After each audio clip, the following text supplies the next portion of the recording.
Okay so hello વિદ્યાર્થી મિત્રો, કેમ છો તમે બધા? આશા રાખું છું કે તમે બધા જ મજામાં હશો અને હું સંકેત સર ફરી એક વખત આજના વિડીયો લેક્ચરમાં આપ સૌનું હાર્દિક સ્વાગત કરું છું. મિત્રો, આજે આપણે ધોરણ 12 નો વિષય નામાના મૂળ તત્વોનું ખૂબ જ અગત્યનું પ્રકરણ જેનું નામ છે ભાગીદારીના વાર્ષિક હિસાબોનો એક અગત્યનો સમ છે. આજે આપણે કમ્પ્લીટ 360 ડિગ્રી બધા જ હવાલાઓ અને બધી જ અસરો સાથે ખૂબ સરસ રીતે સમજવાના છીએ. તો ચલો વધારે ટાઈમ લીધા વગર સીધા આવી જઈએ આપણે આપણા પ્રશ્ન ઉપર. ઓકે, સો વિદ્યાર્થી મિત્રો, પ્રશ્ન તમારી સ્ક્રીન ઉપર આવી ગયો છે. તો આ છે આપણો સ્વાધ્યાયનો પ્રશ્ન નંબર 11, જેમાં આપણને આપેલું છે. સૌપ્રથમ આપણે પ્રશ્નને વ્યવસ્થિત રીતે સમજી લઈએ અને ત્યારબાદ આપણે સ્ટેપ વાઇઝ આ પ્રશ્નને સોલ્વ કરવાનો છે. તો સૌ પ્રથમ આપણે પ્રશ્નને સરસ રીતે ઉપરથી સમજી લઈએ. સલીમ અને શબાનાની ભાગીદારી પેઢીના કાચા સરવૈયા અને હવાલાઓ પરથી ભાગીદારી પેઢીના વાર્ષિક હિસાબો તૈયાર કરો. તો મિત્રો, તમે આ જોઈ શકો છો કે સલીમ અને શબાનાની ભાગીદારી પેઢીનું આપણને 31/3/17 રોજનું સરસ મજાનું કાચું સરવૈયું બનાવીને આપેલું છે, જેની અંદર આપણે ઉપરથી જોઈએ તો મૂડી ખાતાની બાકી, ચાલુ ખાતાની બાકીઓ આપેલી છે, આખર માલનો સ્ટોક, રોકડ, સિલક જેવી ચાલુ મિલકતો, રાઈટ, બેંકમાં ચાલુ ખાતું, લેણદારો, દેવાદારો જેવી ચાલુ મિલકત, ચાલુ દેવા, જમીન મકાન મિત્રો, પછી યંત્રો, ફર્નિચર જેવા આપણને બિનચાલુ મિલકતો, સ્ટેશનરી, છપામણી જેવા ખર્ચ, ધારખાત જેવું નુકસાન, અને સૌથી છેલ્લે આપણને વટાવ અનામત આપેલો છે. એ સિવાય મિત્રો, આ કાચા સરવૈયામાં એક જે તમારે ધ્યાનમાં લેવા જેવી વસ્તુ છે એ છે વેપાર ખાતું. અને વેપાર ખાતાની મિત્રો આપણને જમા બાકી અહીંયા આપેલી છે 61,800 રૂપિયા. તો વિદ્યાર્થી મિત્રો, આ સાથે તમને ખબર હોવી જોઈએ કે જ્યારે બી આપણને વેપાર ખાતાની જમા બાકી આપેલી હોય તો એને આપણે કાચો નફો તરીકે ઓળખીએ છીએ, બરાબર? તો એનો મતલબ એમ થયો કે આ પેઢીએ વેપાર ખાતું ઓલરેડી બનાવી દીધું છે અને કાચો નફો પણ શોધી લીધો છે, જે છે 61,800. એ સિવાય આપણે બીજું જોઈએ તો આપણને અહીંયા કાચા સરવૈયાનો જે બંને બાજુનો સરવાળો છે એ પણ આપેલો છે 4,68,560 રૂપિયા, બરાબર મિત્રો? હવે આપણે હવાલા ઉપર એક વખત નજર નાખી લઈએ. તો પહેલો હવાલો આપણને જે નહીં નોંધ થયેલી છે એનો આપેલો છે. ત્યારબાદ આપણને બીજો પણ ખરીદીની નોંધ કરવાની બાકીનો આપેલો છે. ત્રીજો નંબર આપણને અગાઉથી ચૂકવેલ વીમા પ્રીમિયમ. ચોથા નંબર ઉપર ધાલખાદ અને ધાલખાદ અનામત છે. પાંચમા નંબર ઉપર વટાવ અનામત છે અને છઠ્ઠા નંબર ઉપર આપણને ઘસારો આપેલો છે. અને આ સિવાય આપણે જોઈએ તો મિત્રો, પ્રશ્નની અંદર આપણે કયા કયા ટેબલ બનાવવા એવું નામ સાથે કીધેલું નથી. તો આપણે અહીંયા નક્કી કરવું પડશે કે કયા કયા ટેબલ આપણે બનાવવાના થાય. તો આપણે સ્ટેપ વાઇઝ નક્કી કરીશું કે આપણે કયા કયા ટેબલ બનાવવાના થશે. તો મિત્રો, આપણું સ્ટેપ નંબર 1 છે કે જેમાં આપણે નક્કી કરીએ કે કયા કયા ખાતા બનાવવાના થાય. તો મિત્રો, સૌ પ્રથમ આપણે વાત કરીએ તો વેપાર ખાતું તો બનાવી દીધું છે, કારણ કે કાચો નફો આપણને આપેલો છે. પણ આવા સંજોગોમાં તમારે ખાસ એક વસ્તુ યાદ રાખવાની કે જ્યારે તમને વેપાર ખાતુંની બાકી આપેલી હોય, કાચો નફો કે કાચી ખોટ આપી દીધી હોય, તો એવા સંજોગોમાં તમારે એક વખત હવાલાઓ જોવાના. અને હવાલાઓની અંદર જો કોઈ એવો હવાલો હોય કે જે વેપાર ખાતાને અસર કરતો હોય, એટલે કે એની એક અસર વેપાર ખાતામાં આવતી હોય, તો એની અસર આપવા માટે થઈને આપણે સુધારેલ વેપાર ખાતું છે ને એ બનાવવું પડે મિત્રો. તો અહીંયા આપણે હવાલાઓ જોતા એવો ખ્યાલ આવે છે કે જે પહેલો અને બીજો હવાલો એવો છે મિત્રો કે જે ક્યાંક ને ક્યાંક વેપાર ખાતાને અસર કરે છે. તો એની અસર આપવા માટે થઈને આપણે સુધારેલ વેપાર ખાતું પહેલા નંબર ઉપર બનાવવું પડશે. જો આવો કોઈ હવાલો ન હોત તો આપણે સીધું નફા નુકસાન ખાતાથી શરૂઆત કરી શકાત. પણ અહીંયા આપણને પહેલો અને બીજો બે હવાલા એવા છે, એટલા માટે થઈને આપણે સુધારેલ વેપાર ખાતું છે એ બનાવવાનું થશે. તો અહીંયા તમે જોઈ શકો છો મિત્રો, આપણે સુધારેલ વેપાર ખાતું છે એ શીર્ષક સાથે બનાવી દીધું છે. બીજા નંબર ઉપર આપણને નફા નુકસાન ખાતાની જરૂર પડે, તો એ પણ આપણે બનાવી દીધું છે. હવે ત્રીજા નંબર ઉપર મિત્રો આમ બંને નફા નુકસાન ફાળવણી ખાતું. પણ અહીંયા બે વસ્તુઓ છે. એક તો આપણને એ ખાતું કમ્પલસરી બનાવવું એવું ક્યાંય પ્રશ્નની અંદર કીધેલું નથી. અને તમે જોશો તો મિત્રો તમને ખ્યાલ આવશે કે અહીંયા નફા નુકસાન ફાળવણી ખાતાને અસર કરતો હોય ને એવો કોઈ હવાલો છે જ નહીં.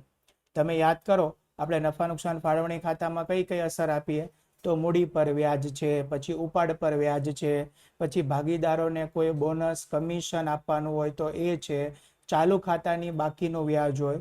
તો અહીંયા એવો કોઈ જ હવાલો નથી મિત્રો. તો હવાલાઓ નથી એનો મતલબ એમ થયો કે નફા નુકસાન ફાળવણી ખાતામાં કોઈ અસર જ નહીં આવે. તો આપણે એ બી નહીં બનાવીશું.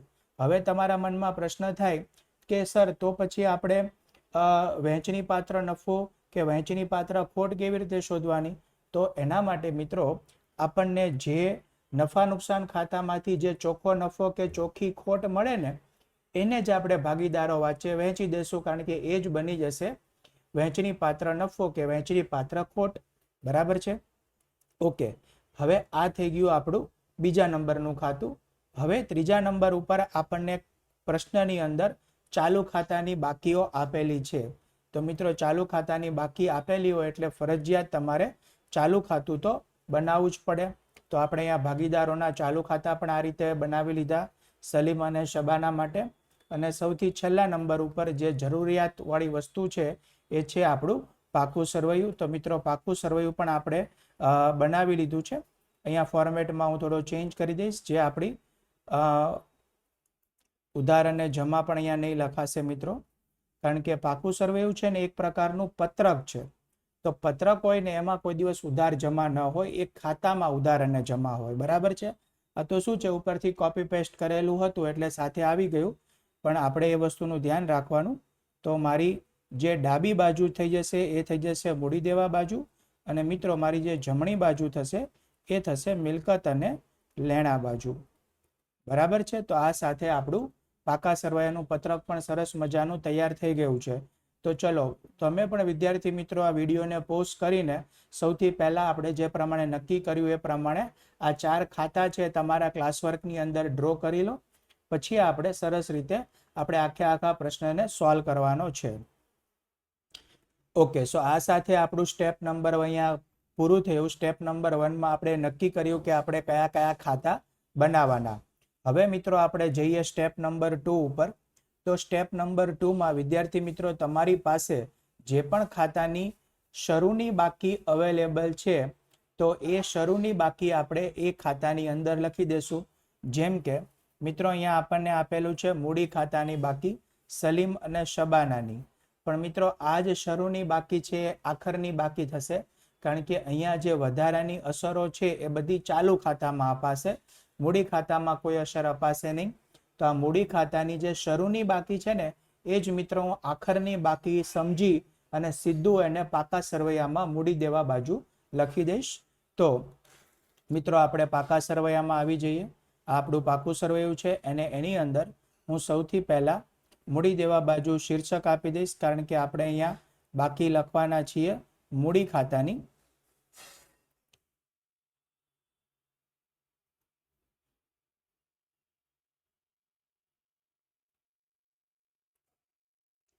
તો અહીંયા આપણે લખી દીધું છે મૂડી ખાતા.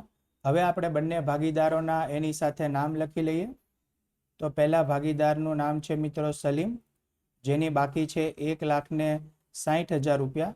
અને બીજા ભાગીદારનું નામ છે શબાના, જેની બાકી છે 1,20,000 રૂપિયા.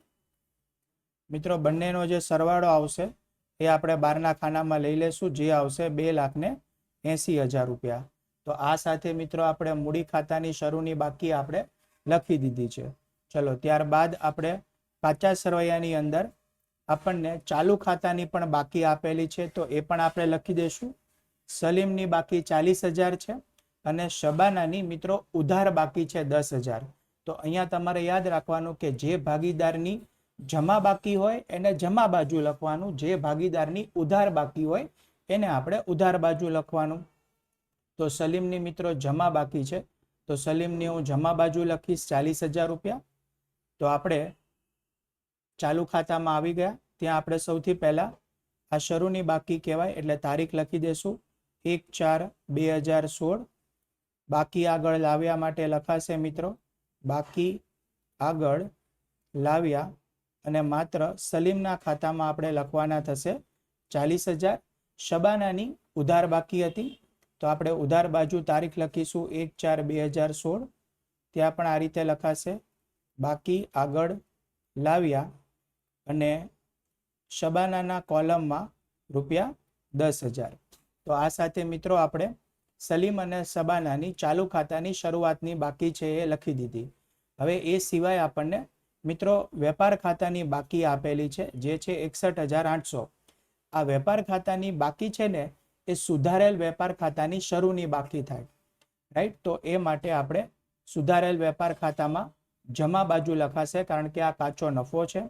તો અહીંયા સુધારેલ વેપાર ખાતામાં મિત્રો હું જમા બાજુ લખીશ, વેપાર ખાતેથી લાવ્યા,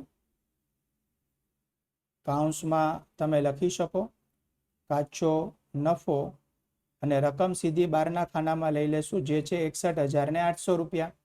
બરાબર છે. ચલો, તો આ સાથે આપણે અહીંયા વેપાર ખાતાની બાકી પણ લખી દીધી છે. ઓકે, તો હવે પ્રશ્નની અંદર જે પણ આપણી પાસે બાકીઓ આપણી પાસે હતી એ દરેક બાકી મિત્રો લખાઈ ગઈ છે. આ થઈ ગયું આપણું સ્ટેપ નંબર 2. હવે આપણે સ્ટેપ નંબર 3 ઉપર આવીએ. તો સ્ટેપ નંબર 3માં મિત્રો આપણે હવાલાઓની અસર આપવાની થાય. પણ શું બધા જ હવાલા પહેલેથી લેવાના? તો એનો જવાબ છે ના. મિત્રો મેં તમને પહેલા પણ દાખલામાં કીધેલું હતું કે જે દાખલામાં જે હવાલામાં એવું આપેલું હોય કે નહીં નોંધેલ હોય અથવા તો ભૂલથી નોંધાયેલ હોય, તો આ 2 પ્રકારના હવાલાઓની અસર તમારે સૌ પહેલા આપી દેવાની. બરાબર છે. હું ફરી એક વખત તમને કહું, જે હવાલાઓ નહીં નોંધેલ હોય અથવા તો ભૂલથી નોંધાયેલા હોય એવા હવાલાઓની અસર આપણે સૌ પહેલા આપી દેવાની. બરાબર. તો અહીંયા મિત્રો આપણને હવાલા નંબર 1માં એવું લખેલું છે કે એનું નામું ચોપડે લખાયેલું નથી, એટલે એનો મતલબ એમ થયો કે આ નહીં નોંધાયેલો છે. તો આ નહીં નોંધાયેલો હવાલો છે, તો એ આપણે એની પહેલા અસર આપી. પણ એ પહેલા વિદ્યાર્થી મિત્રો હું તમને કોન્સેપ્ટ શીખવાડવા માંગીશ, એ છે સુધારેલ વેપાર ખાતાનો કોન્સેપ્ટ. તો તમારે આ ખાસ યાદ રાખવાનો છે કે સુધારેલ વેપાર ખાતામાં સર નોંધ કેવી રીતે થાય. તો યાદ રાખજો મિત્રો, હું તમને સુધારેલ વેપાર ખાતાનો કોન્સેપ્ટ કહું છું. તો તમે જ્યારે બી પ્રશ્નની અંદર સુધારેલ વેપાર ખાતું બનાવો, તો એના માટે તમારે આ વસ્તુ એક કોન્સેપ્ટ છે ને એ યાદ રાખવાનો કે જે વસ્તુ જે સાઈડ પ્લસ થાય ને, શું કરીએ આપણે, જે વસ્તુ પ્લસ કરીએ ને એ જ સાઈડ લખવાની, એ જ બાજુ લખવાની, અને જે વસ્તુ આપણે માઇનસ કરીએ ને મિત્રો એ આપણે વિરુદ્ધ બાજુ લખવાની. કઈ બાજુ લખવાની? તો વિરુદ્ધ બાજુ લખાય. બરાબર છે. તમે પહેલા આટલું યાદ રાખી લો, પછી હું તમને આનું એક એક્ઝામ્પલ આપીને પણ શીખવાડું. તો શું થાય સર, જે વસ્તુ પ્લસ થતી હોય ને, કયા નોર્મલ જે આપણે સાદું વેપાર ખાતું બનાવીએ ને એના ઉપરથી જ આપણે સુધારેલ વેપાર ખાતાનો કોન્સેપ્ટ યાદ રાખવાનો છે. ઓકે, શેના ઉપરથી? તો સર જે આપણે સાદું વેપાર ખાતું બનાવીએ, જે આપણે બધા દાખલામાં બનાવતા હોય એના ઉપરથી જ આપણે જે સુધારેલ વેપાર ખાતાનો કોન્સેપ્ટ યાદ રાખવાનો. શું? તો સાદા વેપાર ખાતાની અંદર આપણે જે વસ્તુ શું કરીએ સર, પ્લસ કરીએ, તો સુધારેલ વેપાર ખાતાની અંદર એ જ બાજુ આવે. બરાબર છે. અને જે સાદા વેપાર ખાતામાં જે વસ્તુ માઇનસ કરીએ તો એ સુધારેલ વેપાર ખાતામાં વિરુદ્ધ બાજુ આવે. હવે કેવી રીતે? તો હું તમને એક વસ્તુ સમજાવું. માની લો કે આપણું આ સુધારેલ વેપાર ખાતું છે. બરાબર. એક સાદું આપણે નમૂનો લઈએ અને એમાં આ ઉધાર બાજુ છે. તો આપણે શું કરતા હોઈએ, આપણે જનરલી આવી રીતે લખતા હોઈએ ડાબી બાજુ કે ઉધાર બાજુ ખરીદી, અને એમાંથી આપણે ખરીદ પરત શું કરતા હોઈએ સર, માઇનસ કરતા હોઈએ. બરાબર છે, માઇનસ કરતા હોઈએ. હવે જો અમે અહીંયા શું લખેલું હતું કે તમે વેપાર ખાતાની અંદર જે વસ્તુ માઇનસ કરો ને એ વસ્તુ તમારે વિરુદ્ધ બાજુ લખવાની. ક્લિયર છે? તો આ વસ્તુ મેં અહીંયા ખરીદ પરત શું કર્યું, મેં અહીંયા સર ખરીદ પરત છે એ માઇનસ કર્યું, હે ને. તો હવે જ આ વસ્તુની નોંધ એટલે કે ખરીદ પરતની નોંધ જો હું સુધારેલ વેપાર ખાતામાં કરતો હોય તો કઈ બાજુ આવશે? તો સર તમે લખેલું છે કે વિરુદ્ધ બાજુ આવશે. બસ, તો વિરુદ્ધ, તો એનો મતલબ એવો થયો વિદ્યાર્થી મિત્રો કે જો આ મારું સુધારેલ વેપાર ખાતું હોય અને એમાં મારે ખરીદ પરતની નોંધ કરવાની હોય તો એ ખરીદ પરત હું કઈ બાજુ લખીશ સર, જમા બાજુ લખી દઈશ ને એની રકમ સીધી બહારના ખાનામાં લઈ લેવાની. બરાબર છે, સમજાણું? તો આ મેં તમને એક ઉદાહરણ આપીને સમજાવ્યું મિત્રો. રાઈટ. જે વસ્તુ પ્લસ થાય તો એ જ બાજુ, પણ જે વસ્તુ માઇનસ થાય એ વસ્તુ વિરુદ્ધ બાજુ. જો કોઈ વસ્તુ જમા બાજુ માઇનસ થાય તો એ ઉધાર બાજુ આવી જાય, અને ઉધાર બાજુ માઇનસ થાય તો એ જમા બાજુ આવી જાય. બરાબર છે. તો આ કોન્સેપ્ટ યાદ રાખવાનો છે વિદ્યાર્થી મિત્રો તમારે. ચલો હવે આપણે સૌ પ્રથમ હવાલો છે લઈએ. તો પહેલા હવાલામાં આપણને આપેલું છે કે સલીમ ₹4000ની મૂળ કિંમતનો માલ અંગત વપરાશ માટે લઈ ગયો, તેનું નામું ચોપડે લખાયું નથી. તો વિદ્યાર્થી મિત્રો તમને હવાલામાં શું આપેલું છે કે ભાગીદાર સલીમ એ ₹4000ની મૂળ કિંમતનો માલ પોતાના અંગત વપરાશ માટે લઈ ગયો છે. તો તમને ખબર હોવી જોઈએ કે જ્યારે બી ભાગીદાર અંગત વપરાશ માટે કોઈ પણ વસ્તુ લઈ જાય, રાઈટ, તો એને આપણે શું કહીએ છીએ સર? તો એને આપણે નામાની ભાષામાં એને આપણે ઉપાડ કહીએ છીએ. તો આ ઉપાડ થશે. તો આની પહેલી અસર મિત્રો આપણે ઉપાડ તરીકે આપવી પડે. અને કેટલા રૂપિયાનો હતો? તો 4000 રૂપિયાનો હતો. બરાબર છે. તો ચલો પહેલી અસર આપણે આપી દઈએ, પછી હું તમને બીજી અસર એની કહું, કારણ કે આ હવાલો છે તો એની ઓછામાં ઓછી 2 અસર તો આવશે જ તે. બરાબર છે. તો મિત્રો પહેલી અસર ઉપાડ છે, તો ચાલુ ખાતામાં ઉધાર બાજુ છે એ આપણે લખાશે. તો આ મારું ચાલુ ખાતું છે, એની અંદર ઉધાર બાજુ હું લખીશ મિત્રો. તારીખ આપણે વર્ષના આખરની લઈ લેશું, 31/3/17. અહીંયા આપણે લખીશું મિત્રો ઉપાડ ખાતે, અને ઉપાડ છે સલીમે કરેલો હતો, તો સલીમના ખાનામાં આપણે લખી દીધા છે 4000. હવે આ પહેલી અસર થઈ ગઈ. બરાબર. હવે બીજી અસર તમે ધ્યાનથી સમજજો મિત્રો. આની પહેલા આપણે કોન્સેપ્ટ શીખેલો છે. એ કોન્સેપ્ટ એવો છે કે ધંધામાં જ્યારે વેચાણ સિવાય અન્ય કોઈ પણ રીતે માલ જાય તો એ ખરીદમાંથી બાદ થાય. કોને યાદ છે આ કોન્સેપ્ટ?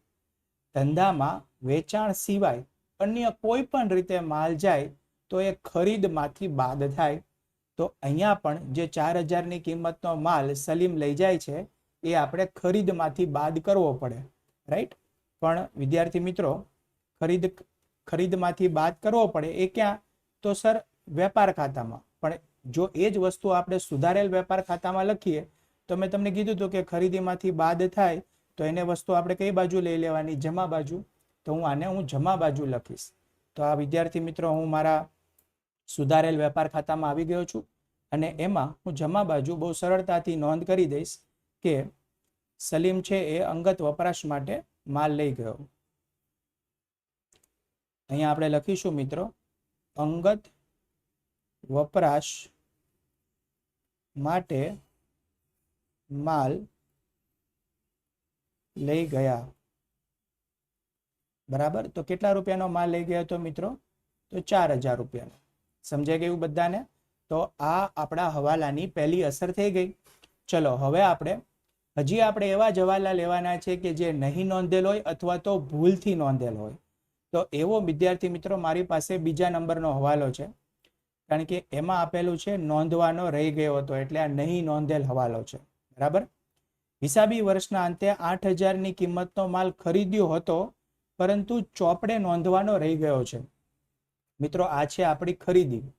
અને કેવી ખરીદી છે તો કંઈ કીધું નથી, એટલે આપણે ઉધાર ખરીદી સમજીશું, અને આની નોંધ કરવાની બાકી છે. તો નોંધ કરીએ વિદ્યાર્થી મિત્રો. પહેલી નોંધ શું થાય?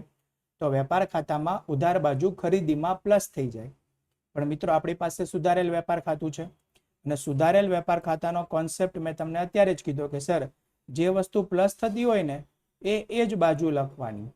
તો આ કઈ બાજુ પ્લસ થાય? તો સર આ વેપાર ખાતામાં ઉધાર બાજુ પ્લસ થાય. ખરીદી લખાય ને એમાં પ્લસ થાય ને, તો સર આ આપણે ઉધાર બાજુ જ લખીશું. બરાબર. અહીંયા લખીએ આપણે શું લખીશું? તો નહીં નોંધેલ ખરીદી. અને આ ખરીદી કેટલા રૂપિયાની હતી? તો આ ખરીદી હતી આપણા માટે 8000 રૂપિયાની. તો સીધી રકમ છે બહારના ખાનામાં લઈ લેશું 8000 રૂપિયા. બીજી અસર તો મિત્રો યાદ રાખવાનું, જ્યારે પણ ધંધામાં ખરીદી વધે ને તો ત્યારે સાથે એના લેણદારો પણ વધે. બરાબર છે. તો હા, તો ક્યાં છે આપણી પાસે લેણદારો? કાચા સરવૈયામાં આપેલા છે મિત્રો લેણદારો આર્યા, અને એની રકમ છે 24000 રૂપિયા. જમા બાકી હોય હંમેશા. તો હું આવી જઈશ પાકા સરવૈયામાં. મિત્રો પાકા સરવૈયામાં અડધું પત્રક છોડીને આપણે એક સરસ મજાનું શીર્ષક આપીશું જેનું નામ છે ચાલુ દેવા. અને આ ચાલુ દેવાની અંદર આપણે મિત્રો લખીશું લેણદારો જે હતા 24,000ના, અને એની અંદર જે નહીં નોંધેલ હતા એ આપણે પ્લસ કરી દેશું. નહીં નોંધેલ ખરીદીના એ છે 8,000. બસ અત્યારે આપણે એને લાઈન કરીને છોડી દઈએ, કારણ કે હજી કોઈ વસ્તુ કદાચ ઉમેરવાની કે બાદ કરવાની આવે તો આપણને ખબર નથી. સરવાળો છેલ્લે કરીશું. બરાબર. તો વિદ્યાર્થી મિત્રો, આ સાથે આપણે હવાલા નંબર 2 ની પણ 2 અસર આપી દીધી છે. હવે બાકીના બધા હવાલાઓ છે એ બધા સિમ્પલ છે, તો આપણે એને સિક્વન્સમાં લઈ લઈએ. ત્રીજા નંબરમાં આપેલું છે અગાઉથી ચૂકવેલ વીમા પ્રીમિયમ 400 રૂપિયા. તો વિદ્યાર્થી મિત્રો, તમે કાચા સરવૈયામાં જોશો તો તમને વીમા પ્રીમિયમ 2000 આપેલું છે, પણ એની અંદર 400 રૂપિયા અગાઉથી ચૂકવેલ છે, એટલે કે આવતા વર્ષનું છે. અને આવતા વર્ષનું હોય તો એ આપણો ચાલુ વર્ષનો ખર્ચ ના કહેવાય, એટલા માટે થઈને આપણે એને બાદ કરી દેવો પડે. તો હું અહીંયા નફા નુકસાન ખાતામાં ઉધાર બાજુ લખીશ મિત્રો વીમા પ્રીમિયમ, અંદરના ખાનામાં જે હતું 2000, અને એમાંથી આપણે જે અગાઉથી ચૂકવેલ હતું એ આપણે બાદ કરી દેશું, જે હતું 400 રૂપિયા. તો સરવાળો બહાર આવશે 1600 રૂપિયા. અગાઉથી ચૂકવેલ વીમા પ્રીમિયમ એ ધંધાની ચાલુ મિલકત કહેવાય મિત્રો. તો હું બીજી અસર ચાલુ મિલકતમાં આપીશ. ચાલુ દેવાની સાથે અથવા તો સામે આપણે શીર્ષક આપીશું ચાલુ મિલકતો, અને એની અંદર હું લખી દઈશ અગાઉથી ચૂકવેલ વીમા પ્રીમિયમ. અગાઉથી ચૂકવેલ વીમા પ્રીમિયમ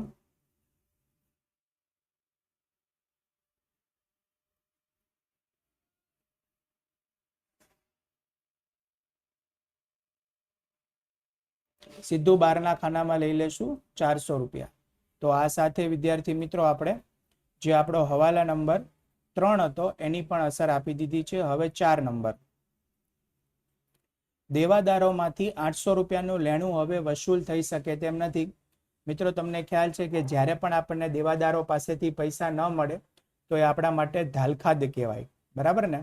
તો હું સૌથી પહેલા દેવાદારો લઈ લઈશ, જે આપણને કાચા સરવૈયામાં આપેલા હતા 36,800, અને એમાંથી 800 રૂપિયા આપણે બાદ કરી દઈશું ધાલખાદના. તો મિત્રો, જે દેવાદારો છે એ લખાશે ચાલુ મિલકતમાં. તો અહીંયા હું લખીશ દેવાદારો, અંદરના ખાનામાં 36,800 રૂપિયા, માઇનસ આપણે કરીશું મિત્રો ધાલખાદ. ક્યાંની છે? તો હવાલાની છે, 800 રૂપિયા. બરાબર. તો અહીંયા આવશે 36,000 રૂપિયા. અને સાથે આપણને પ્રશ્નની અંદર ધાલખાદ અનામત પણ રાખવાનું કીધું છે. તો ધાલખાદ અનામત પણ આપણે રાખી દઈએ, જે આપણને કીધું છે 5% લેખે. તો 36,000ના 5% વિદ્યાર્થી મિત્રો તમે કેલ્ક્યુલેટરમાં કરશો તો આવશે 1,800 રૂપિયા. બરાબર છે. ચલો, ધાલખાદ અને ધાલખાદ અનામત બંને આપણે હવાલાની લખી લીધી છે. હવે આપણે કાચા સરવૈયામાં એકવાર ચેક કરી લઈએ કે કાચા સરવૈયામાં પણ આપણને ધાલખાદ કે ધાલખાદ અનામત એવું આપેલું છે. તો હા વિદ્યાર્થી મિત્રો, બંને આપેલું છે, ધાલખાદ અને ધાલખાદ અનામત. ધાલખાદ 400 રૂપિયા છે અને અનામત 2,000 રૂપિયા છે.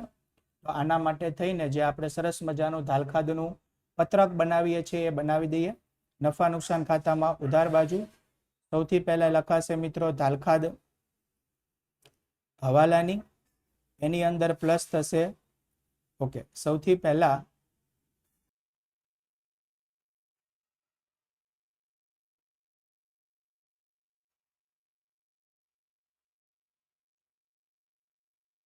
ઓકે, સો વિદ્યાર્થી મિત્રો, સૌથી પહેલા લખાશે કાચા સરવૈયાની ધાલખાદ. તો અહીંયા આપણે લખી દઈશું કાચા સરવૈયાની ધાલખાદ. ત્યારબાદ એમાં પ્લસ થશે હવાલાની ધાલખાદ. ત્યારબાદ એની અંદર મિત્રો પ્લસ થશે હવાલાની ધાલખાદ અનામત. અને આ ત્રણેય પ્લસ થઈ જાય પછી એમાંથી આપણે બાદ કરવાનું થાય હવાલાની ધાલખાદ અનામત. બરાબર છે.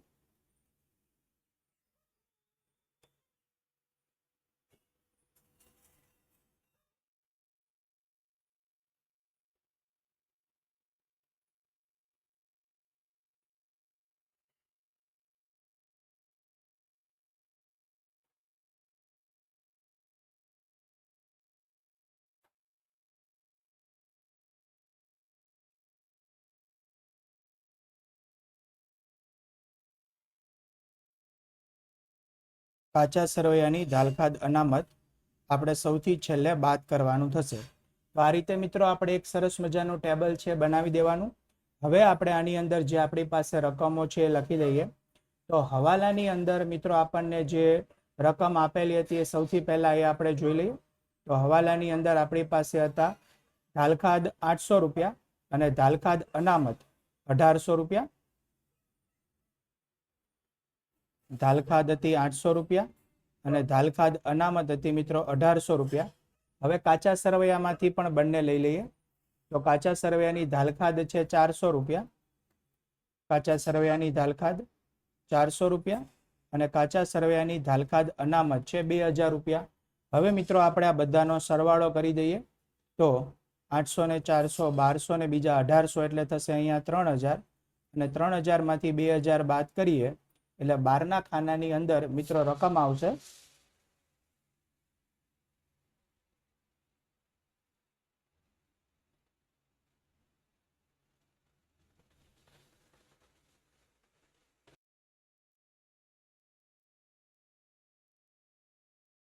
1000 રૂપિયા રકમ આપણે 12ના ખાનામાં લઈ લીધી છે. ચલો હવે આગળ વધીએ. ત્યારબાદનો હવાલા નંબર 5. એમાં વિદ્યાર્થી મિત્રો આપણને આપેલું છે કે દેવાદાર પર વટાવ અનામતની હવે જરૂર નથી. તો દેવાદાર વટાવ અનામત જે આપણને કાચા સરવૈયામાં આપેલો હતો જે હતો મિત્રો 760 રૂપિયા અને આપણને એવું કીધું છે કે હવે આપણે આ દેવાદાર વટાવ અનામતની જરૂર નથી. તો મિત્રો જ્યારે બી તમને આવું પ્રશ્નમાં આપેલું હોય કે દેવાદાર વટાવ અનામતની તમારે જરૂર નથી તો ત્યારે તમારે એની એક અસર નફા નુકસાન ખાતામાં જમા બાજુ આપી દેવાની રહે. કારણ કે કોઈ પણ પ્રકારનો વટાવ અનામત મિત્રો જોગવાઈ છે ને એ આપણે નફામાંથી ઊભી કરેલી હોય. ક્યાંથી ઊભી કરેલી હોય? નફામાંથી. નફો ઘટાડીને ઊભી કરેલી હોય. તો હવે આપણે એની જરૂર નથી તો પાછી આપણે એને નફામાં ઉમેરી દેવાની રહે અને નફામાં ઉમેરવી હોય તો તમારે એને નફા નુકસાન ખાતામાં જમા બાજુ લખવી પડે. બરાબર? તો હું લખી લઈશ મિત્રો. કાચા સરવૈયાની વટાવ અનામત 760 રૂપિયા. કાચા સરવૈયાની વટાવ અનામત નફા નુકસાન ખાતામાં જમા બાજુ 760 રૂપિયાની મિત્રો આપણે નોંધ કરી દીધી છે. એક જ અસર આવશે આની. હા, આની વિદ્યાર્થી મિત્રો આપણે એક જ અસર આપવાની થશે. બરાબર? ઓકે, આગળ વધીએ. હવાલા નંબર 6 જેમાં આપેલું છે યંત્રો પર 20% લેખે ઘસારો ગણવાનો છે. તો મિત્રો આપણને યંત્રો કાચા સરવૈયામાં આપેલા છે 40,000ના અને કાઉન્સમાં લખેલું છે ઓફિસના યંત્રો હોય એટલે એનો ઘસારો નફા નુકસાન ખાતામાં આવે. પણ પહેલી અસર આપણે આપીશું બિનચાલુ મિલકતમાં 40,000 ઉપર 20% લેખે. તો મિત્રો હું પાકા સરવૈયામાં આવી ગયો છું. એમાં સૌ પ્રથમ આપણે શીર્ષક આપી દઈએ બિનચાલુ મિલકતો.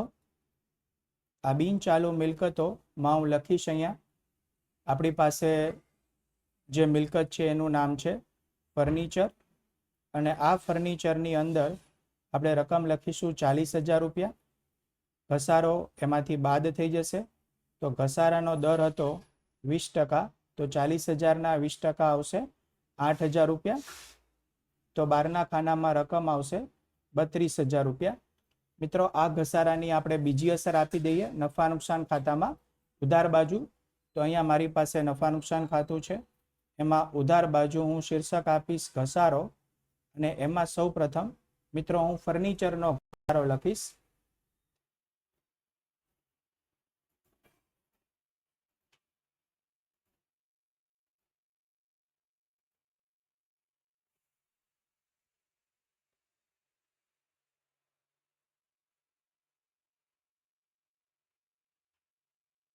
ફર્નિચર જે આપણી પાસે હતો 40,000ના 20% એટલે કે 8,000 રૂપિયા. હવે ત્યારબાદ આપણને પ્રશ્નની અંદર એની સાથે યંત્રો પર યંત્રો પર આપણે 20% લેખે ઘસારો ગણ્યો. ફર્નિચર ઉપર નહીં મિત્રો, યંત્ર ઉપર આપણને ઘસારો 20% લેખે આપેલો હતો. યંત્રો 40,000ના જ છે. તો અહીંયા જે આપણે ફર્નિચર લખ્યું ત્યાં યંત્રો કરી દેશું. ફર્નિચરનો ત્યારબાદ લેવાનો છે 100 યંત્રો અને અહીંયા પણ આપણે લખી દઈશું યંત્રો.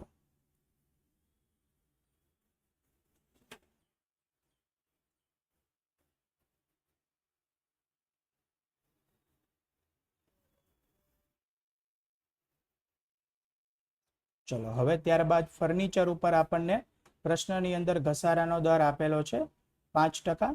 તો આપણે ફર્નિચરની કિંમત જોઈ લઈએ જે આપણને આપેલી છે 10,000 રૂપિયા. તો અહીંયા આપણે સૌથી પહેલા બિનચાલુ મિલકતમાં યંત્રોની નીચે તે મિત્રો લખી દેશું ફર્નિચર 10,000. ઘસારો એમાંથી બાદ કરી દઈએ જેનો દર હતો 5%. તો 10,000 ના 5% આવશે મિત્રો 500 રૂપિયા. તો 12ના ખાનામાં આપણે રકમ થશે તો બાદ કરીને રકમ આવશે 9,500 રૂપિયા. ચલો બીજી અસર આપણે આપીશું નફા નુકસાન ખાતામાં ઉધાર બાજુ યંત્રોની સાથે ફર્નિચર 500 રૂપિયા. અને હવે બંનેનો સરવાળો આપણે બહાર લઈ લેશું જે આવશે 8,500 રૂપિયા. ઓકે, સો આ સાથે મિત્રો આપણે ફર્નિચર પર પણ હવાલાની અસર છે એ આપી દીધી છે. હવે આપણે સ્ટેપ નંબર 3 પૂરું કર્યું. હવે સ્ટેપ નંબર 4 ની અંદર મિત્રો આપણે કાચા સરવૈયામાંથી લેવાના થશે ગુપ્ત હવાલાઓ. રાઈટ, તો ઘણા બધા વિદ્યાર્થી મિત્રોને ગુપ્ત હવાલા કોને કહેવાય એ ખબર નથી હોતી, પણ મિત્રો એમાં બહુ જાજી તમારે વિચારવાની જરૂર નથી કારણ કે એનો કોઈ નિયમ નથી. રાઈટ, એ આપણી જે સ્કિલ છે કે આપણી જે પ્રેક્ટિસ છે ને એના ઉપરથી તમારે નક્કી કરવાનું કે આ હવાલા છે.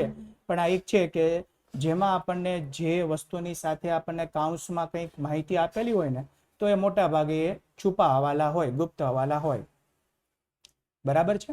તો સૌથી પહેલા આપણને આપેલું છે ભાડા પટેલ મશીનરી 1/4/2016 થી 5 વર્ષ માટે. તો વિદ્યાર્થી મિત્રો આવો હવાલો આપણી પાસે પહેલા પણ હતો અને ત્યારે મેં તમને શીખવાડ્યું હતું કે આવું જ્યારે ભાડા પટેલ મશીનરી કે ભાડા પટ્ટે મકાન કોઈ બી આપેલું હોય ને તો તમારે એની માંડી વાળેલ કિંમત શોધવી પડે. માંડી વાળેલ, અને એ માંડી વાળેલ કિંમત કેવી રીતે શોધાય?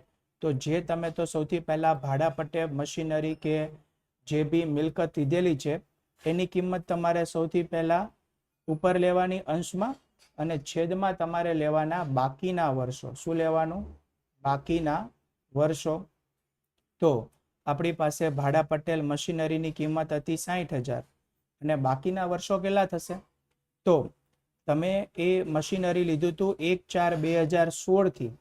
એનો મતલબ એવો થયો કે સર ચાલુ વર્ષમાં જ આપણે આ મશીનરી લીધું છે. કેવી રીતે ખબર પડી? તો જો મને મિત્રો કાચા સરવૈયાની તારીખ કઈ આપી છે? 31/3/17. એટલે મારું ચાલુ વર્ષ થાય 1/4/16 થી 31/3/17. બરાબર, આ મારું થયું ચાલુ વર્ષ. અને સર આ વર્ષની શરૂઆતમાં જ આપણે મશીનરી ભાડા પટ્ટે લીધેલું હતું. એનો મતલબ એમ થયો કે મશીન ભાડે પટ્ટે લીધા હજી એક પણ વર્ષ પૂરું નથી થયું. ચાલુ વર્ષમાં લીધું તો ચાલુ વર્ષ તો અત્યારમાં જ ગણાય. તો 5 વર્ષ બાકી છે.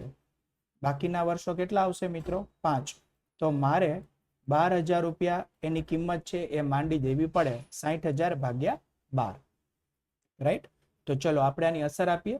આની અસર મિત્રો તમે જે રીતે ઘસારાની અસર આપો ને એ જ રીતે અપાય. તો પહેલા આપણે લખવાનું બિનચાલુ મિલકતમાં, અહીંયા હું લખીશ ભાડા પટેલ મશીન, ભાડા પટ્ટે મશીનરી. અંદરના ખાનામાં એની રકમ લખીશું 60,000 અને અહીંયા લખવાનું માંડી વાળેલ. ઘસારો ન લખાય વિદ્યાર્થી મિત્રો, લખાશે શું? માંડી વાળેલ. તો બહાર આવશે 48,000 રૂપિયા. બરાબર છે. ચલો હવે આપણે આની બીજી અસર આપીએ નફા નુકસાન ખાતામાં ઉધાર બાજુ. તો અહીંયા હું લખી દઈશ માંડી વાળેલ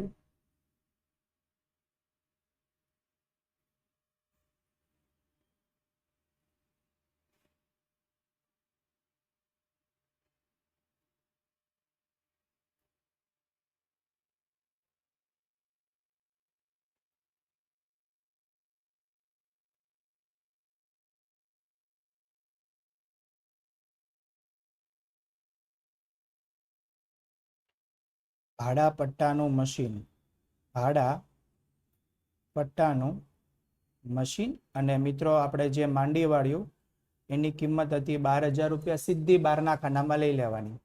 ક્લિયર છે? તો આ સાથે વિદ્યાર્થી મિત્રો આપણે ભાડા પટેલ મશીનનો જે છુપા હવાલો હતો ને એની પણ આપણે કેટલી અસર આપી? 2 અસર આપી. જો કાચા સરવૈયામાં આપેલું હતું પણ છતાંય તે એની બે અસર છે ને એ અપાશે. રાઈટ. ચલો હવે આગળ વધીએ. ત્યારબાદ બીજો છુપો હવાલામાં આપણી પાસે છે શબાનાની લોન. શબાનાની લોન મિત્રો છુપો હવાલો એવી રીતે છે કે એના ઉપર આપણે વ્યાજની ગણતરી કરવી પડે. તો મિત્રો સૌથી પહેલા વ્યાજ માટે આપણે સમય જોઈએ તો 1/10 થી 31/3, 1/10/16 થી 31/3/17, આ થઈ જાય ટોટલ 10, 11, 12, 1, 2, 3, 6 માસનો સમય. બરાબર છે. અને ગણતરી કેવી રીતે થાય? તો પહેલા લોનની રકમ લેવાની 60,000 અહીંયા આપેલી છે. મિત્રો તમને બધાને ખબર હોવી જોઈએ, ભાગીદાર જ્યારે લોન આપે અને વ્યાજનો દર ના આપેલો હોય તો 6% લેવાનો હોય અને 6/12. કેલ્ક્યુલેટરમાં જો ગણતરી કરું 60,000 ના 6%, 6 મહિના માટે, તો મિત્રો મને વ્યાજ મળશે 1,800 રૂપિયા. કેટલું વ્યાજ મળે? 1,800 રૂપિયા. હવે એક વખત તમારે જોઈ લેવાનું કે તમને કાચા સરવૈયામાં લોનનું વ્યાજ આપેલું છે તો આપેલું નથી. એનો મતલબ એમ થયો કે બધું જ લોનનું વ્યાજ ચૂકવવાનું બાકી છે. તો મિત્રો લોનના વ્યાજની સૌપ્રથમ અસર અપાશે નફા નુકસાન ખાતામાં ઉધાર બાજુ. તો આ મિત્રો મારું નફા નુકસાન ખાતું છે, એમાં ઉધાર બાજુ લખી દઈશ લોનનું વ્યાજ 1,800 અને એની બીજી અસર આપીશ ચૂકવવાનું બાકી છે, એટલે પાકા સરવૈયામાં મૂડી દેવા બાજુ લખાશે ચૂકવવાનું બાકી લોનનું વ્યાજ, સીધું બારના ખાનામાં 1,800 રૂપિયા. આ સાથે મિત્રો આપણે લોનના વ્યાજનો હવાલો પણ પૂરો કર્યો. ઓકે, તો આ સાથે આપણા બધા જ ગુપ્ત હવાલા પૂરા થયા. હવે મિત્રો સૌથી છેલ્લું સ્ટેપ આપણું કે જેની અંદર આપણે કાચા સરવૈયાની અંદર જે બી આપણે માહિતી લખવાની બાકી છે, ખાતાઓની બાકીઓ લખવાની બાકી છે, એ બધી આપણે લખી દઈએ. તો મિત્રો આપણને આપેલો છે માલનો સ્ટોક. તારીખ જોતા આપણને ખ્યાલ આવે છે કે આખર સ્ટોક છે. રકમ છે 54,600 રૂપિયા. આખર સ્ટોક જ્યારે આપણને કાચા સરવૈયામાં આપેલો હોય ત્યારે એની એક જ અસર અપાય પાકા સરવૈયામાં ચાલુ મિલકતમાં. તો ચાલુ મિલકતમાં હું અહીંયા લખી દઈશ મિત્રો આખર સ્ટોક. રકમ સીધી બહાર લેશું 54,600 રૂપિયા. ચલો ત્યારબાદ આગળ વધીએ. એ સિવાય આપણને પ્રશ્નમાં આપેલું છે રોકડ સિલક. મિત્રો ઉધાર બાજુ 560, એટલે આ મિત્રો હાથ પર રોકડ થઈ ગઈ. બરાબર. બેંકમાં ચાલુ ખાતું એની પણ ઉધાર બાકી છે, તો એ ચાલુ મિલકતમાં જ લખાશે 14,000 રૂપિયા. તો આ બંને આપણે લખી લઈએ. રોકડ સિલક 560, બેંકમાં ચાલુ ખાતે 14,000. તો ચાલુ મિલકતોમાં આપણે આવી ગયા. સૌથી પહેલા લખીશું રોકડ સિલક જે હતી 560 અને બેંકમાં ચાલુ ખાતે જે હતા 14,000 રૂપિયા. તો બંનેની એક એક અસર મિત્રો આપણે અહીંયા આપી દીધી છે. ચલો આગળ વધીએ. ત્યારબાદ આપણને આપેલું છે SBIની ફિક્સ ડિપોઝિટ 80,000 રૂપિયા. તો આ મિત્રો ફિક્સ ડિપોઝિટ ઓછામાં ઓછી 5 થી 7 વર્ષ માટે હોય, 3 વર્ષ માટે પણ હોઈ શકે, 3, 5, 7 વર્ષ માટે હોય, પણ 1 વર્ષ કરતા વધારે જ હોય. એટલે આપણે બિનચાલુ મિલકતમાં લખીશું SBIની ફિક્સ ડિપોઝિટ. SBIની ઓકે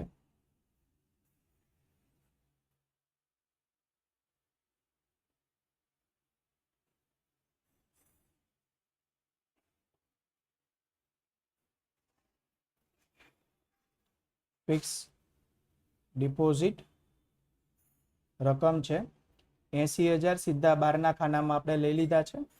ચલો આગળ વધીએ મિત્રો. ત્યારબાદ આપણને આપેલું છે દેવાદારો અને લેણદારો બંને આવી ગયા. પગાર છે 37,000 રૂપિયાનો. મિત્રો પગાર ધંધા માટે ખર્ચ કહેવાય, તો એની આપણે અસર આપીશું નફા નુકસાન ખાતામાં ઉધાર બાજુ. પગાર કેટલો પગાર આપેલો હતો? તો પગારની રકમ આપણને પ્રશ્નમાં આપેલી છે 37,000. 37,000 લખી દઈશું.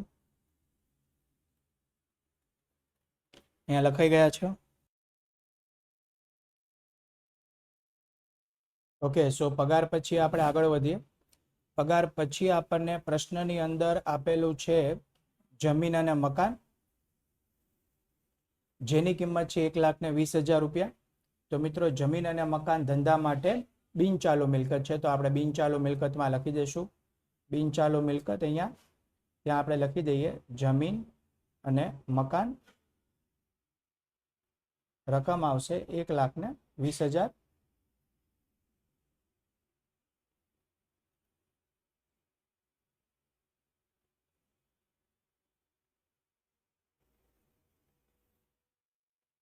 ચલો હવે આગળ વધીએ.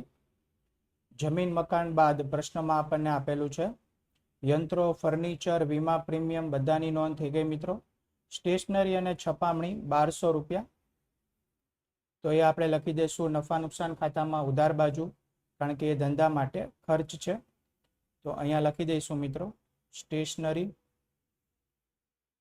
અને છપામણી 1,200 રૂપિયા. ત્યારબાદ આપણે આગળ વધીએ. પ્રશ્નની અંદર આપણી પાસે છે જાહેરાત ખર્ચ 1,200 રૂપિયા અને મુસાફરી ખર્ચ 800 રૂપિયા. બંને લખી દઈશું મિત્રો આપણે. નફા નુકસાન ખાતામાં ઉધાર બાજુ આવશે.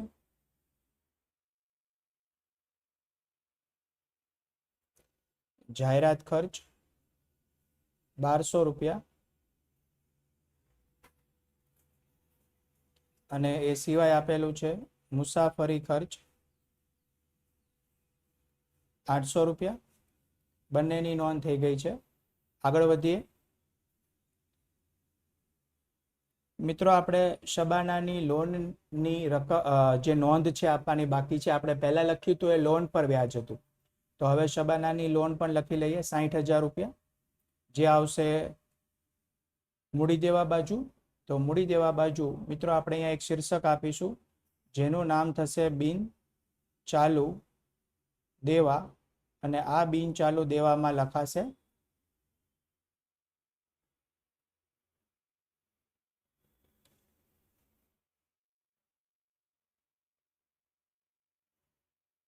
શબાનાની લોન 60,000.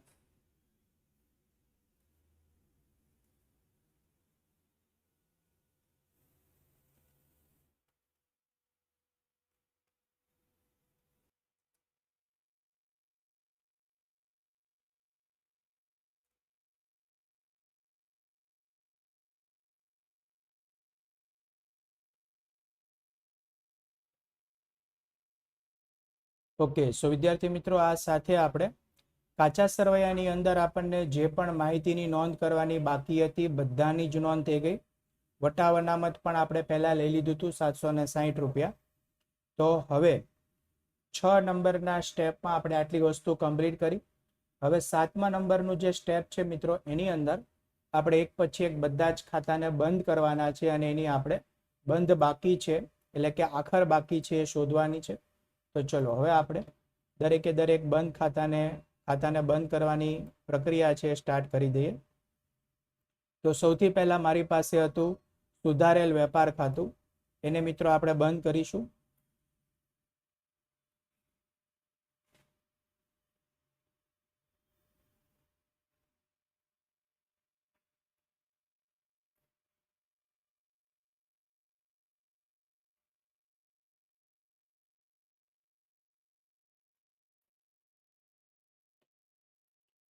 જમા બાજુનો સરવાળો છે વધારે આવે છે, જે આવશે 61,800 અને પ્લસ બીજા 4,000. તો મિત્રો સરવાળો આવશે 65,800 રૂપિયા. એ આપણે બંને બાજુ લખી દઈએ. આપણને ખ્યાલ છે કે જમા બાજુનો વધારે છે એટલા માટે. અને એમાંથી 65,800 માંથી હું 8,000 રૂપિયા બાદ કરી દઈશ. તો મિત્રો મને તફાવત મળી રહ્યો છે 57,800 રૂપિયા. તો આ 57,800 આપણે ઉધાર બાજુ લખી દેશું. અને મિત્રો જો તફાવત તમને ઉધાર બાજુ મળે, રાઈટ, એને કહેવાય જમા બાકી.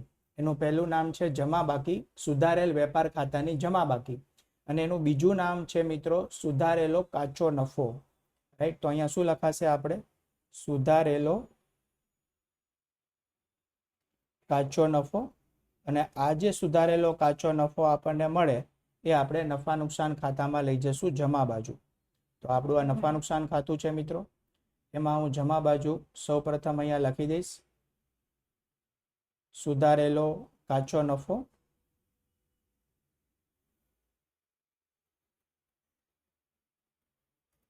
રકમ હતી 57,800 રૂપિયા. હવે વિદ્યાર્થી મિત્રો આપણે નફા નુકસાન ખાતું છે એ પણ બંધ કરવાનું છે.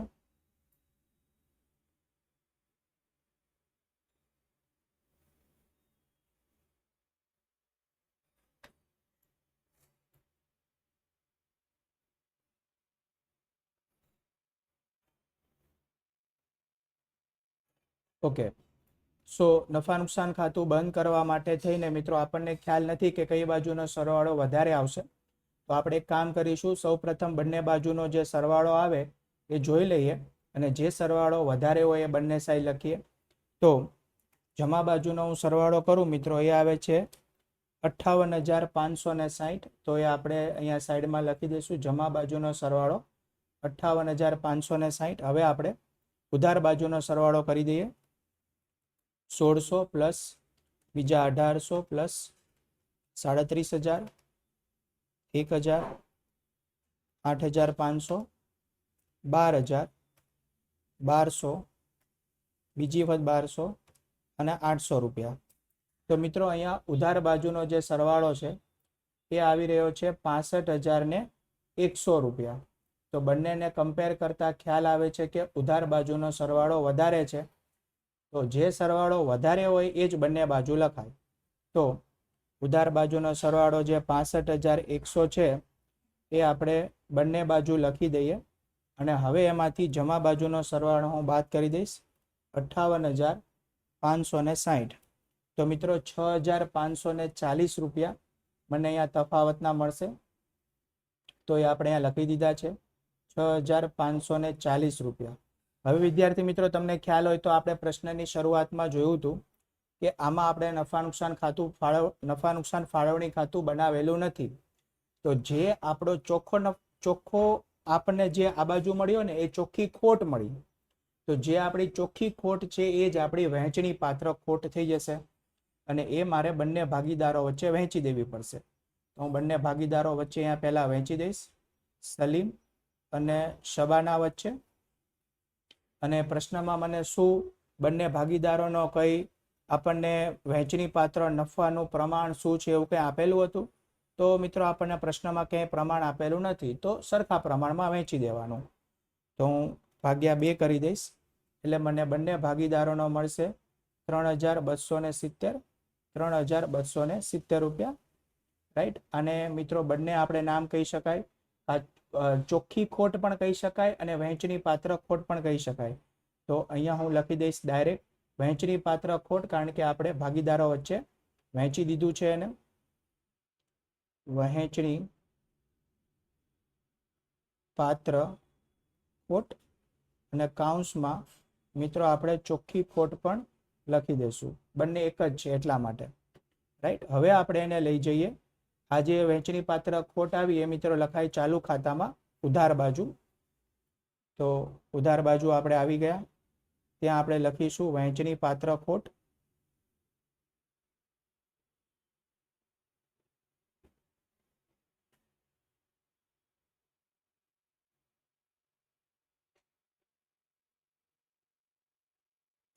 $3,270 સલીમ અને 3,270 શબાનામાં. હવે મિત્રો આપણે જે ચાલુ ખાતા છે એને પણ બંધ કરવાના છે અને એની બંધ બાકી શોધવાની થશે.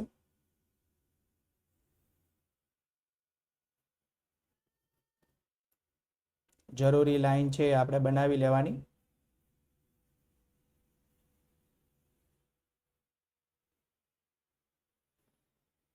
ઓકે, સો અહીંયા વિદ્યાર્થી મિત્રો જે આપણે ચાલુ ખાતાને બંધ કરીશું ને એ ભાગીદાર પ્રમાણે બંધ કરવાના.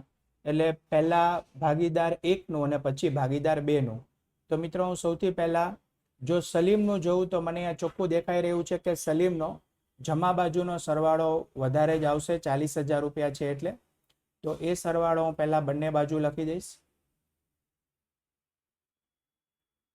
અને એમાંથી ઉધાર બાજુનો સરવાળો લગભગ થશે 7,270. એ આપણે માઇનસ કરી દઈએ, 40,000 માઇનસ 7,270. તો આપણને મળશે 32,730 રૂપિયા.